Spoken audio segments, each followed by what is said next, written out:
మీ business ఏదైనా మీ ఊర్లో promotion చేయాలంటే అది సుమన్ టీవీతోనే సాధ్యం. ఇప్పుడే సంప్రదించండి. ఈరోజు ఈవినింగ్ టైంలో మనం వెల్లేరుపాడు మండలం ఎడవెల్లి గ్రామం నుంచి ఎడవెల్లి గ్రామానికి వెళ్ళటానికి మరి ఎద్దువాగు అనేటువంటి ప్రదేశంలో మనం ఉన్నాం. ఈ ప్రాంతంలో చిన్న వరద వచ్చినప్పటికీ కూడా లోపాటి బ్రిడ్జిల వల్ల ఇది చాలా ఉధృతంగా ప్రవహించి ఈ ప్రాంతం అంతా ఇప్పుడు మనం చూస్తున్నటువంటి ప్రాంతం అంతా కూడా ముంపుకు గురయ్యి అవతల ఎడవెల్లి అవతల సుమారు ఇంచుమించు 20 గ్రామాలు ఉన్నాయి. ఆ 20 గ్రామాల ప్రజలు కూడా ఈ రవాణా సౌకర్యాలు లేకపోతే లాంచీల ద్వారా కానీ లేకపోతే చిన్న చిన్న బోట్ల ద్వారా వారి యొక్క జీవన ప్రయాణాన్ని సాగిస్తూ ఉంటారు. ముఖ్యంగా చెప్పాలంటే మరి ఏ చిన్న వస్తువు కొనుక్కోవాలన్నా బజార్కి వచ్చి ఏమన్నా పచారీ సరుకులు కొనాలన్నా అలాగే ట్యాబ్లెట్స్ కొనుక్కోవాలన్నా మరి ఖచ్చితంగా ఈ ప్రదేశంలో నుంచి వాళ్ళు మండల కేంద్రమైనటువంటి ఏర్పాటు రావాల్సినటువంటి పరిస్థితి ఉంటుంది. కానీ ప్రభుత్వం చాలా వరకు వాళ్ళకి కావలసినటువంటి ఆ యొక్క నిత్యావసర సరుకులు ఏమైతే ఉన్నాయో రేషన్ కానీ లేకపోతే కూరగాయలు కానీ ఇలాంటివన్నీ కూడా రెవెన్యూ డిపార్ట్మెంట్ ద్వారా మరి ఆ యొక్క చిన్న చిన్న బోట్ల ద్వారా కానివ్వండి లాంచీల ద్వారా కానీ మరి సప్లై చేస్తూ ఉంటారు. అయితే మరి ముఖ్యంగా వీళ్ళకి ఇలాంటి సమయం వచ్చినప్పుడు కరెంటు కూడా చాలా ఇబ్బంది పడుతూ ఉంటారు. అలాగే చదువుకునే వాళ్ళకి ఆ స్కూల్ విషయంలో కూడా చాలా అంటే సరి అయినటువంటి సౌకర్యాలు లేక మాత్రమే ఇక్కడ ఇబ్బందులు పడుతున్నారు. అయితే ఈ 20 గ్రామాలు కూడా ఈ R&R పోలవరం ప్రాజెక్ట్ ఏదైతే ఉందో అందులో ముంపు గ్రామాలుగా ఉన్నాయి. అక్కడ ఉన్నటువంటి ప్రజలను మనం అడిగి తెలుసుకున్నప్పుడు వారితో మాట్లాడినప్పుడు ముఖాముఖిగా ఇక్కడ ఏం జరుగుతుందంటే ముఖ్యంగా వాళ్ళకు ఉపాధి చూపించి అలాగే ఉద్యోగ అవకాశాలు కూడా కల్పించి లేకపోతే అక్కడ ఏ గ్రామాలు అయితే వీళ్ళకి మరి ఇచ్చారో అదే గ్రామాల్లో మంచి ఉపాధి చూపించి వాళ్ళని పర్యవేక్షణలో ఉంచుకోవాలని అలాగే మరి యొక్క కుటుంబ ప్యాకేజీ కానివ్వండి 18 సంవత్సరాలు నిండిన వాళ్ళకి ఇచ్చేటువంటి ప్యాకేజ్ ఏదైతే ఉందో అది ఇచ్చి వాళ్ళకి అన్నీ ఇస్తే ఏ క్షణాన్ని నేను వెళ్తానికి మేము సిద్ధంగా ఉన్నాము. దాంతోపాటుగా మాకు ఒక ప్రత్యేకమైనటువంటి ఉపాధిని మాకు కల్పించాలని చెప్పేసి వారు డిమాండ్ చేస్తున్నారు. దీన్ని స్థానికంగా మరి ఈరోజు మనం చూసాం. ఎందుకంటే ఇక్కడ పరిస్థితి చాలా దయనీయంగా ఉంది. ఇక్కడ మరి లేడీస్ కానీ తర్వాత అలాగే చిన్నపిల్లలు కానీ మరి ఎవరు కూడా ఎటువంటి ప్రయాణాలు చేయకోకుండా జలదిగ్బంధంలో ఈ 20 గ్రామాలు కూడా ఈ యొక్క రహదారిని బట్టి మరి ఆగిపోయినాయి. అలాగే ఆర్టీసీ బస్సులు కూడా మరి ఆగిపోయినటువంటి పరిస్థితి ఉంది. కాబట్టి ఏదేమైనా ప్రభుత్వం చర్యలు తీసుకుని ఈ నిర్వాసిత గ్రామాలకి న్యాయం చేయాలని వారు కోరుకుంటున్నారు. పేరేంటండి? నా పేరు సుధాకర్ అండి. మాది ఇక్కడ టేకూరు ఎద్దువాగు అవతల ఎడవెల్లి గ్రామం పక్కన. ఈ గోదావరి వస్తే దాదాపు ఒక 1 వీక్ వరకు ఇలానే ఉంటుంది. ఈ 1 వీక్ నిత్యావసర సరుకులు అన్నిటి నుంచి రావాలన్నా మండల హెడ్ క్వార్టర్ నుంచి మాకు రావాలి. అప్పటి వరకు కనీస అవసరాలు ఏమైనా ఉంటే చాలా ఇబ్బందిగా ఉంటుంది. ఇదంతా మాకు అంతకుముందు ఇంత ఎఫెక్ట్గా ఉండేది కాదు. ఇప్పుడైతే పోలవరం ప్రాజెక్ట్ వల్ల బ్యాక్ వాటర్ ఉంటుందో దానివల్ల హెవీ వాటర్ రావడం వల్ల ఎప్పటికీ ఇది తీరని సమస్యగా ఉంటుంది. దానితో పాటు ఈ వంతెన కూడా చాలా లో లెవెల్ వంతెన. చిన్నపాటి వరద వచ్చినా మునిగిపోతుంది. దానివల్ల దీని వెనకాల ఉండి 20 గ్రామాల్లో ఉండే ప్రజలు చాలా వరకు తీవ్రమైన పరిస్థితులు ఉంటాయి. ఎందుకంటే ఏమైనా ఎమర్జెన్సీ జరిగినా సడన్గా బయటికి రావాలనే యొక్క పరిస్థితి ఉండదు. ఇప్పుడు బోట్లు లేకపోతే లాంచీలు అవి మీకు అవైలబుల్గా ఉండవా? ఇంకా బోట్ అంటే ఇక్కడ మా ఊరు పక్కన మా ఊరు బ్రిడ్జ్ ముంచేస్తుంది కాబట్టి అక్కడ బోట్ ఉంటుంది, ఇక్కడ బోట్ ఉంటుంది. ఈ బోట్ తప్ప వేరే అవైలబిలిటీస్ ఉండవు.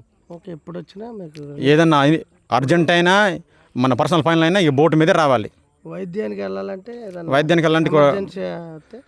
ఎమర్జెన్సీ అయితే అంత ముందు ప్రభుత్వం అయితే కొన్ని సందర్భాలలో హెలికాప్టర్ని తరలించారు. ఇప్పుడు ఎలా ఉందని తెలియదు. మ్యాక్సిమం ఇప్పుడంటే ఈ వరదల వల్ల డాక్టర్స్ వచ్చేసి ఊర్లలో మెడికల్ క్యాంప్ పెట్టుకుంటూ వెళ్తున్నారు. మీ పేరు? నా పేరు వినయ్ కుమార్ అండి. మాది టేకూరే. నిత్యావసర వరకులు మరి వస్తాయండి.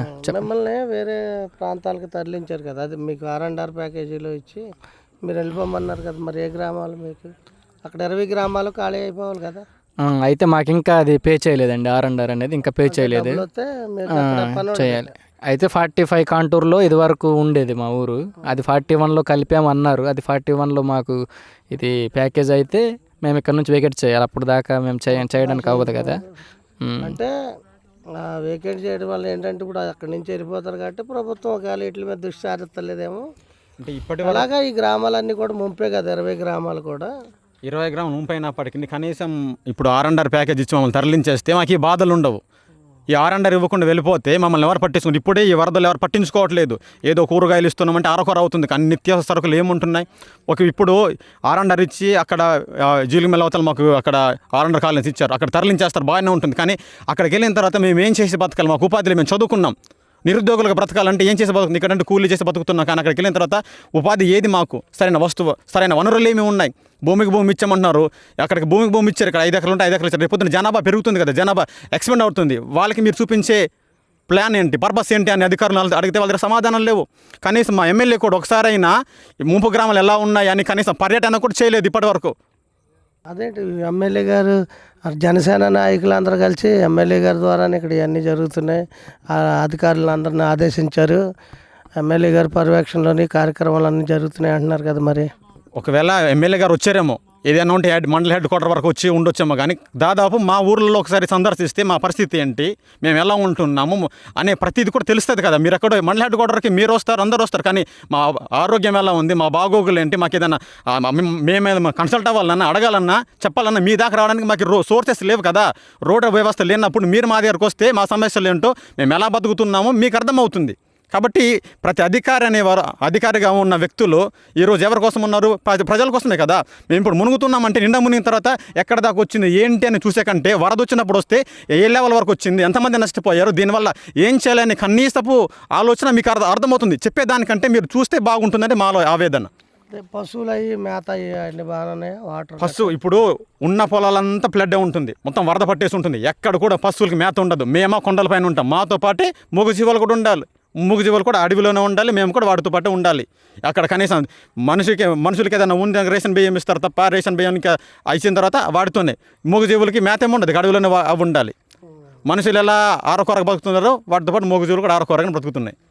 అంటే ఎంతమంది ఉంటారు ఇక్కడ చదువుకున్న వాళ్ళు మీ గ్రామాల్లో? R&R లిస్ట్ అయితే ప్రకటించారు, 45 నుంచి 41లో మేము యాడ్ చేసాము, 41 కంట్రోల్లో పెట్టామన్నారు. కానీ ఇప్పుడు ఆ గ్రామ సభలు జరిగాయి, రేపు మాప మీకు R&R ఇస్తాం, వెకెట్ చేయిస్తాము, తరలించేస్తామని అధికారులు వచ్చి చెప్పారు. కానీ దానికి జరిగిన పనులు అయితే ఇక జరగాల్సిన పర్యవేక్షణ పనులు అయితే ఇంకా ఆగిపోయినాయి. ఎందుకంటే ఏదంటే జూన్ నుంచి మాకు మ్యాక్సిమం జూలై స్టార్ట్ అయిందంటే జూలై, ఆగస్ట్, సెప్టెంబర్ ఈ 3 నెలలు మేము బిక్కుమంటూ బ్రతకాల్సింది. ఎందుకంటే ఏ రోజు గట్టిగా వర్షం వచ్చిన పై నుంచి తెలంగాణ నుంచి వాటర్ వస్తుంది, ఫ్లో అయినప్పుడు ఏ రోజు వరద వస్తుందో తెలియదు.